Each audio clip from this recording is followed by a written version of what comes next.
దేవుని శక్తిని బట్టి ఏ విధంగా మనం జయించేవారు ఉండాలని అనుకుంటున్నాం. ఈరోజున మీరు అనుకుంటున్నారు, ఈరోజున జయించేవారుగాను దేవుని బిడ్డగా ఉన్నట్లయితే నీకేది కొరత రాదు. నువ్వు దేవుని బిడ్డగా ఆలోచించు. ముందు గారడీ విద్య చేస్తుంది లోకమంతా. గారడీ విద్య అంటే గారడీ వేషాల కాలమంది ప్రభు రాజ్యం. గారడీ వాళ్ళ చేయకుండా ఉండాలి. గారడీ చేష్టంటే విశ్వాసకి అవిశ్వాసకి పొత్తు ఎక్కడ నడితే జయించువాడుగానే ఉండాలి. అంతేగాని అపవిత్రత ఉండొద్దు.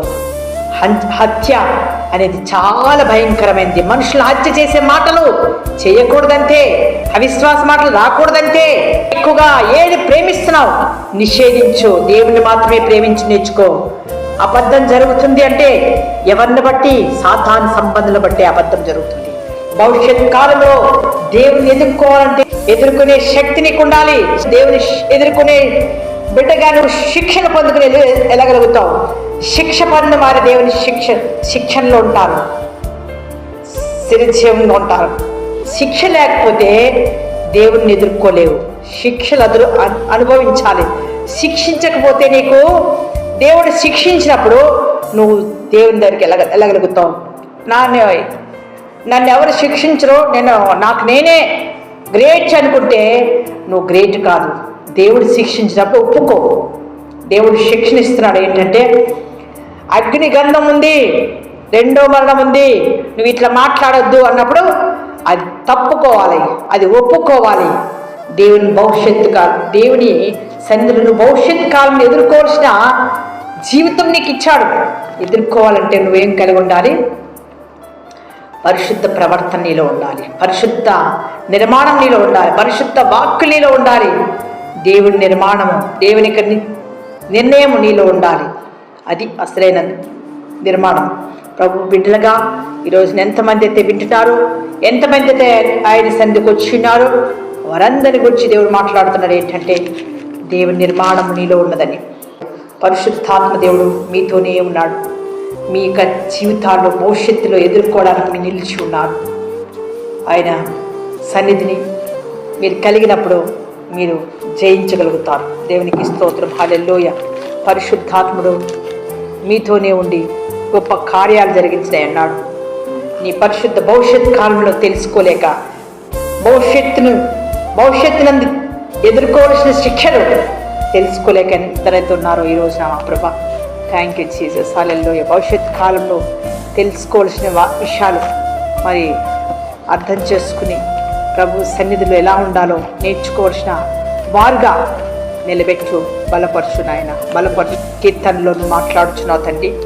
11వ అధ్యాయంలో 6వ వచనంలో దుష్టుల మీద ఆయన ఉర్లు కురిపించును, అగ్ని గంధకములు వడగాలియు వారికి పానీయ భాగం. ఏముందండి ఇక్కడ? భయంకరమైన స్థితి అండి. ఎందుకంటే భవిష్యత్తులో శిక్షలు, ఎవరు లేకపోతే శిక్షలు, దేవుని సన్నిధి లేకపోతే ఆయన శిక్ష. ఇప్పుడు దుష్టులకే మార్పు వస్తుందండి. మీరు ఏమైనానండి. ఎందుకంటే అమ్మో ఆ శిక్షలు మాకొద్దు, మాకు దేవుని శక్తి కావాలి, ఆయన శిక్ష మేము ఇష్టపడతాం కానీ ఈ పాపపు శిక్ష మాకొద్దు అని దేవుని ఎత్తుకు వస్తున్నారు ఈ రోజున. ఎందుకంటే దినములు ఎంతో భయంకరంగా ఉన్నాయి కాబట్టి ఆలస్యం చేయక దేవుని సన్నిధికి వస్తున్నారు. మంచిది. ఆయన బిడ్డలు ఎవరైతే ఈ రోజున ఆయన సన్నిధికి వస్తున్నారో వారిని తప్పక దేవుడు దీవించే దేవుడు వారితోనే ఉంటున్నాడు.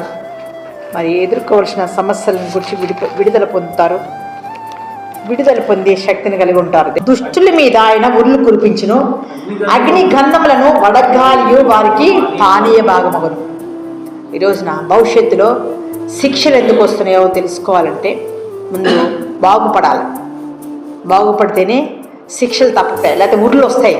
ఉర్లు అంటే ఎలాంటివి అంటే దుష్టుల మీద ఆయన ఉర్లు కురిపిస్తున్నాడు. ఉరుములు అంటే బాధలు. అలాంటప్పుడు వారి గంధకములకు వడగాలికి వారు పానీయంగా వారు తీసుకుంటున్నారు. అంటే వారు అదే పానం చేస్తున్నారు, బాధలే పానీయం చేస్తున్నారు. అలాంటి రసాయించుకుని జీవితం భవిష్యత్తులో ఉండకూడదని తప్పించక ఆయన భవిష్యత్తులో ఉన్నాడు. ఎలాంటి దేవుడు ఉన్నాడు? నమ్మదగిన దేవుడు, నీతిమంతుడిగా ఉన్నాడు.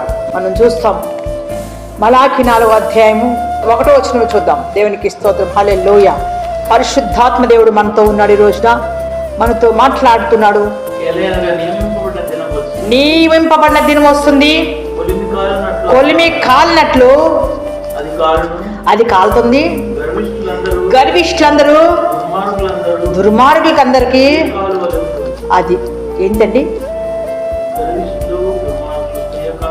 కొయ్యకాలు. మరి అలాంటి స్థితి రాకూడదనే దేవుడు కోరుకుంటున్నాడు. ఈరోజు మీతో మాట్లాడిస్తున్నాడు. భవిష్యత్ కాలంలో అది ప్రమాదకరమని దేవుడు మీతో మీతో అనిపిస్తున్నాడు. ఈరోజు 4:1 మనం చూసాం కదా. మలాకి 4:1 అనగా నియమింపబడిన దినం వస్తుంది. అది ఎలాంటి దినం అంటే రోదన దినం, నిత్యాగ్ని దినం, గర్విష్ఠులు పొట్టువలే చెత్తగా కాలిపోయే దినం. అలాంటి రాకూడదని, పతనం కాకూడదని ప్రభు ఈ రోజున మీ మధ్యలో భవిష్యత్తుని గురించి మాట్లాడుచున్నాడు. జాగ్రత్త, సన్నిధికి రండి. మీతో పెండ్లి చేసుకోవడానికి పెండ్లి కుమారుడుగా ప్రభు మీ మధ్యలో ఉన్నాడు. సంఘంలో దేవుని యొక్క సన్నిధి ఒక అలంకరింపబడిన బిడ్డగా నువ్వు ఎలాంటి దుష్టి అయినా క్షమిస్తున్నాడు, ఎలాంటి పాపమైనా క్షమిస్తాడు, ఎలాంటి మూర్ఖుడైనా క్షమిస్తాడు. నా దేవుడు, నీ దేవుడు క్షమించే దేవుడు. జాగ్రత్త, వ్యత్యాసాలు లేవు. వాళ్ళు వీళ్ళని వ్యత్యాసాలు లేవు. దేవునికి అందరూ సమానమే. అందుకని ఈ రోజున నీతిమంతుని దుర్మార్గానికి ఉన్న వ్యత్యాసాలను గురించి మాట్లాడాడు ఈ రోజున ప్రభు. పరిశుద్ధుడు అపవిత్రుడి కోసం మాట్లాడాడు దేవుడు ఈ రోజున. కనికరం లేని తీర్పు, కనికరించే తీర్పును గురించి మాట్లాడాడు దేవుడు ఈ రోజున. పరిశుద్ధులు అపవిత్రుల గురించి మాట్లాడాడు దేవుడు ఈ రోజున. నీతిమంతులు ఎవరో, అనీతిమంతులు ఎవరో దేవుడు మాట్లాడుతున్నాడు ఈ రోజున. దుర్మార్గులు ఎవరో, పరిశుద్ధులు ఎవరో దేవుడు మాట్లాడుతున్నాడు ఈ రోజున. న్యాయం చేసేది ఎవరో, అన్యాయం చేసేది ఎవరో దేవుడు మాట్లాడుతున్నాడు ఈ రోజున. భయపడకు నా కుమారా, నువ్వు భయపడకు, నాకు సన్నిధికి రా. నువ్వు వచ్చినట్లయితే నీకు నెమ్మది. ప్రతి ద్వారం మీ ప్రభు సన్నిధికి వచ్చినట్లయితే మీకు మనశ్శాంతి కలుగుతుంటుంది. రోదన దినం బట్టి మనం చూసినట్లయితే ఆ రోదన దినం అంటే రాకడ దినం. జాగ్రత్త, ఆ రాకడ దినంలో ఎదుర్కోవడానికి ఏం కలిగి ఉండాలి? దేవుని వాక్యం కలిగి ఉండాలి, పరిశుద్ధంగా ఉండాలి. గర్విష్ఠులందరూ పొట్టువలే కాలిపోతున్నప్పుడు మనం ఎక్కడుందామండి? అహంకారులందరూ పతనమవుతున్నప్పుడు మనం ఎక్కడుందాం? పరిశుద్ధుని సన్నిధిలో వద్దాం. అహంకారులు ఉండొద్దు. వారికి పతనం ఉంది. అహంకారులకి, వారికి నిత్య అగ్ని ఉంది. పతనమయ్యే జీవితాలనే వారికి. అలాంటి స్థితిలోకి వెళ్ళిపోవద్దు. జాగ్రత్త, ప్రభు మీతో ఉన్నాడు. ఎందుకంటే విజయాలు ప్రభు ఇస్తున్నాడు. ఆత్మ సంబంధమైన ఎదుగుదలతో మీరు ఉన్నట్లయితే విజయం ప్రభుతో మీరు పొందుకుంటారు. నియమింపబడిన దినమున దుర్మార్గులు మీ పాదముల కింద ధూళి వలె ఉందురు, మీరు వారిని అనగదొక్కుదురు. సైన్యములకు అధిపతికి యెహోవా ఆయన సెలవిస్తున్నాడు, నీతో సెలవిస్తున్నాడు. నువ్వు నా బిడ్డగా వచ్చినట్లయితే, లోబడినట్లయితే ఆఖరి విజయం నీదే. ఆత్మ సంబంధంగా ఎదుగుతావు, ఆత్మ సంబంధంగా ఎదుగుతావు. దిగులు పడవు. ఎదుగు వర్ధిల్లు. ఎదుగు వర్ధిల్లు. పరిశుద్ధాత్మ దేవుడు నీతో ఎదగమన్నాడు తప్ప నిరుత్సాహంగా ఉండమనలేదు. పరిశుద్ధాత్మ దేవుడు నీతో మాట్లాడుతున్నాడు. నేను చాలా బాధతో వెళ్తున్నప్పుడు ప్రభు మాట్లాడండి, వేళ 7వ దినం ఉపవాసంలో నువ్వు కనిపెట్టింది నీకు ఇస్తున్నాను అన్నాడు. ఏంటి ప్రభు అంటే నేను ఎన్నో అనుకున్నా. అవన్నీ కూడా దేవుడు నాకు ముందు పెట్టాడు. ఏంటంటే అయ్యగారు నేను కూర్చుని ప్రార్థన చేస్తున్నాం. విశాలంగా దేవుడు పెద్ద స్థలం చూపిస్తున్నారు. అది ఎలా ప్రభు అన్నా, నేను ఇస్తా కదా అన్నారు దేవుడు ఎంత గొప్పవాడు చూడండి. ఆయన స్థలం, ఆయన సంఘం, ఆయన విశాలపరిచి హెబ్బేజుని చూసినట్లుగా మా పరిసరాలని దేవుడు చూస్తున్నాడు. దేవుడికి స్తోత్రం. హల్లెలూయా. సంఘములు ఎంతో కొడుతుంది. మరి ఎన్నో అవసరతలు ఉన్నాయి. కొన్ని ఏరియా వాళ్ళు పిలుస్తున్నారు. గొప్ప అద్భుతాలు జరిగించినాయి అన్నాడు దేవుడు. భవిష్యత్తులో అన్ని అద్భుతాలు చూడబోతున్నాం. ఆత్మ సంబంధమైన దుఃఖముతో ఉన్న వారికి అన్ని విజయాలే. మనం ఎప్పుడైతే ప్రభు సన్నిధిలో లోబడతామో దేవుడు మహా గొప్ప కార్యాలు జరిగిస్తాడు. యెహోవాయందు భయభక్తులు గలవారు. చూడండి, ఇక్కడ మాట ఉంది. మేము మాట్లాడుతున్నప్పుడు అన్ని దేవుడు విన్నాడని గ్రహించాను. చూడండి, నా మధ్య మాట మీకు గుర్తు చేస్తాను. అప్పుడు యెహోవాయందు భయభక్తులు గలవారు ఒకరితో ఒకరు మాట్లాడుచుండగా యెహోవా చెవియొగ్గి ఆలకించెను, మా ప్రార్థనలన్నీ దేవుని ఎత్తుకు వెళ్ళాట. దేవునికి స్తోత్రం, హల్లెలూయా. ఈ రోజున మేము అనుకున్నాం, మా మాట ఎవరిన్నారు ప్రభువా అని అనుకున్నప్పుడు దేవుడు విన్నాడట. మా మాటలన్నీ దేవుడు విన్నాడట. సెలవిస్తున్నాడు దేవుడు. ఈరోజున ఆయన మాట వింటే చాలు మీకు ధైర్యమే. ఆయన మాట వింటే చాలు మీ జీవితాల్లో ధైర్యమే. మరి మాట ధైర్యపడండి. ఆయన ఆదరించేవాడు, రక్షించేవాడు, కాపాడేవాడు. ప్రార్థన చేస్తాను. మీతో కూడా ఉన్నాడు, మీ ఇంట్లో ఉన్నాడు, మీ కుటుంబంలో ఉన్నాడు. మీ సమస్యలతోనూ బాధలతోనూ నలిగిపోకండి. ఆయన సన్నిధికి రండి. విశాలమైన పరిశుద్ధాత్మ దేవుడు విశాల హృదయంతో మిమ్మల్ని పిలుస్తున్నాడు. నరకం వెళ్ళే విశాలత కాదు, పరిశుద్ధాత్మ దేవుడు విశాలతను మీకు కలిగించాడు. ఎబ్బేజులో కళ్ళు పెట్టి చూసినప్పుడు ఎబ్బేజు ఎలాంటి స్థితిలో అతన్ని చూశాడో మీకు తెలియాలి. ఎబ్బేజుని చూసిన దేవుడు నీతో కూడా ఉన్నాడు, నీ ఇంట్లో ఉన్నాడు, నీ గృహంలో ఉన్నాడు.